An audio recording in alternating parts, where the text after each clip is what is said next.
Hello, this is our mock meeting video. Our topic is why HPV vaccination should be a requirement for all students in the United States. The member of Congress is Bella Navar. Our lead advocate is Jackie Awad. Our advocate is Alex Sherlock. Our constituent is Alyssa Bruna. Our legislative aide is Shay O'Connor. Our interest group representative is Shayna Damon. The member of Congress that we will be interviewing is Caroline Menjivar, and she is from District 20, which is Burbank and the San Fernando Valley in California. Enjoy our video. Thank you for taking time out of your day to meet with us at HPV Care Collective, Senator Menjivar.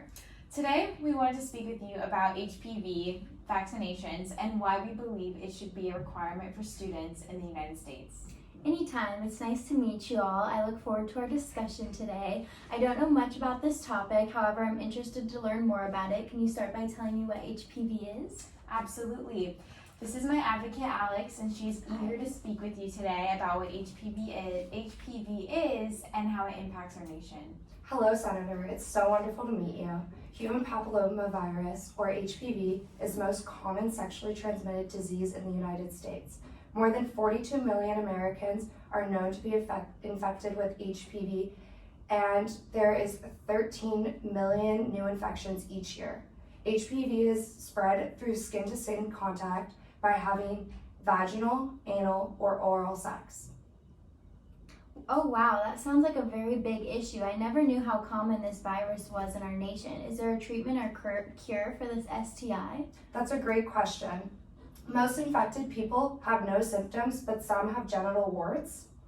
They only can be tested through a pap smear, which is usually with females, and there's no test for males. So there's a lot of people living with HPV that don't know they have HPV and can't get tested for it. And it can linger within your body for years. Very good to know. I hope we can find a way to get our male population to get tested. So how does HPV relate to getting cancer? Allow me to introduce my constituent, Alyssa. She knows a lot of knowledge within this topic and extremely passionate individual. Hi, Senator Menjivar. It's a pleasure to meet you today. The HPV virus infects cells within the body, such as a person's cervix, vagina, vulva, penis, anus, and throat cells. These infected HPV cells interfere with the way a normal cell would replicate, divide, and communicate with another cell. This causes the infected cell to multiply uncontrollably, becoming cancer cells. This process can take 20 years for the initial HPV infection to develop into cancer. HPV can cause anal, oropharyngeal, penile, vaginal, vulvar, or cervical cancer. You guys are a very intelligent group of individuals. What sparked your guys' interest on this topic? Great question. Sadly, my aunt was one of the women that got cervical cancer caused by HPV. The vaccine did not exist at the time. According to the CDC, out of every 10 cervical cancer cases, 9 were caused by HPV. Each year, around 11,100 women are diagnosed with cervical cancer caused by HPV. In men, oropharyngeal cancer is the largest percent caused by HPV. Every year, 12,500 men will be diagnosed with this type of cancer caused by HPV. Shown in this figure, as you can see, this is from the CDC website, and it shows all the different cancers and the numbers that have been infected caused by HPV, and 90% of these cancers can be prevented through this vaccination. I'm very sorry to hear that. How can the vaccine benefit our nation as a whole? We appreciate your sympathy. This is my representative for our organization, Shayna. She can answer any and all questions in regards to vaccinations, as it is her specialty. So wonderful to meet you, Senator. HPV can be prevented through a vaccine called Gardasil 9. This vaccine is meant to protect against genital warts, cervical, vaginal, anus, mouth, and head and neck cancers that are all caused by HPV. Hi, Shayna. It's nice to meet you as well. So when is this vaccination given? This vaccine can be given to anyone aged 9 to 45. The CDC suggests administering the vaccine to anyone ages 11 or 12 years old due to the vaccine occurring before a person is sexually active. Those 15 and younger can be vaccinated with 2 doses, while people over 15 can get 3 doses of the Gardasil 9 vaccine. I see. How long has this vaccine been around for? The FDA approved this vaccine in 2014. Studies have shown a decrease in HPV infections and cancer diagnosis due to this vaccine already. By getting the vaccine, women have experienced a decrease in the risk of getting cervical cancer. Is there research backing this information regarding the specific age group that it should be given to? A research study in England discovered that the risk reduction by age of those vaccinated was 87% for those aged 12 to 13 years old. By getting vaccinated at the recommended age, the risk reduction of developing cancer later on in life decreases significantly. And is there current research showing the effectiveness of this HPV vaccination in today's society? This vaccine is a life-saving immunization. HPV is known to cause specific types of cancer, and by getting immunized for the HPV, a person's likelihood of developing these certain cancers decreases significantly. Figure 4 from the New England Journal of Medicine shows how effective the vaccine is at preventing cervical cancer based on age range vaccination. Ah, I see now. And as the graph shows, people who are unvaccinated for HPV have a significantly greater chance of developing cervical cancer than a person who is vaccinated. It also shows the different age ranges of people who are vaccinated. The people who are vaccinated under the age of 17 have a higher level of immunization and protection against HPV and developing cervical cancer as well. This shows how important it is to vaccinate children at a recommended age of 11 or 12 for their first dose. So have there been any policies put into place to educate and require parents to get the vaccination for their children? Yes, there has. There was the Cancer Prevention Act, which was passed in 2023 by Gavin Newsom in California.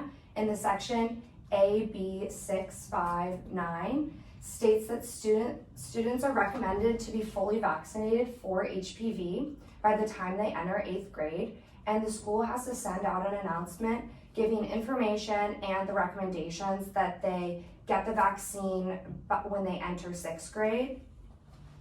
This bill also recommends that enrollees at California public schools and universities get vaccinated. This bill is a recommendation, and students will not be barred from attending classes if they are not fully vaccinated for HPV. And has this policy helped promote more vaccinations? Are goals being reached? So due to the pandemic that happened from 2020 to 2023, there was a significant disruption of HPV vaccinations. There was 8.4 fewer HPV vaccinations than projected. According to the National Cancer Institute in 2021, only 58.5% of adolescents aged 13 to 15 had their second or third dose of HPV, while we want to hit by 2030 80%. So that's the healthy people 2023 target is 80%, and we're way below that right now. So we have to find a solution quickly of how we can increase those vaccinations. Great. So what are some ways we can get people involved with vaccinating their children besides just telling them to do so? We believe holding educational sessions at schools and community centers would benefit us in the hopes of reaching different ethnic and racial populations. The education increase of parents on topics of HPV, HPV-related cancers, and how the vaccine can decrease the likelihood of cancer will likely increase vaccination rates. By educating parents on this topic, the immunizations of adolescents in the recommended age groups will increase. Okay, so what do you all believe is the next step for increasing vaccination in the U.S. for HPV? So a possible solution is to upgrade the Cancer Prevention Act. So the upgrades that we would recommend are to require students to get the HPV vaccination to attend school. And an example of this when a vaccination was required was the polio vaccine. Before the vaccine was created, polio was a pandemic in the United States, and it was killing over 3,000 people yearly. The vaccine was created, and all children to attend school had to get the vaccine. And in 2000, it was eradicated from the United States. And now worldwide, 90% of the world has not had a case in the last 2 decades. This is a great example of how a vaccine can eradicate a disease. And based on this example, we believe that HPV getting vaccinated, we can significantly decrease HPV in the United States and decrease cancer. This sounds like a wonderful proposal. You all have my support. I would like to move forward with this policy and help our nation in taking down HPV. Fantastic. Well, we're eager to work with you, Senator Menjivar. This is Shay. She has all the resources you need to keep in touch with us. Perfect. Hi, Senator. It's been wonderful to get to tune into this meeting, and more importantly, we thank you for your support. Here is a copy of our policy brief, and this is a business card. If you have any questions, just feel free to reach out, and I can lead you out right now. Thank you so much again. Thank Thank you, Senator. Thank you, Senator. Great meeting you. Nice meeting you. Have a great day. Thank you.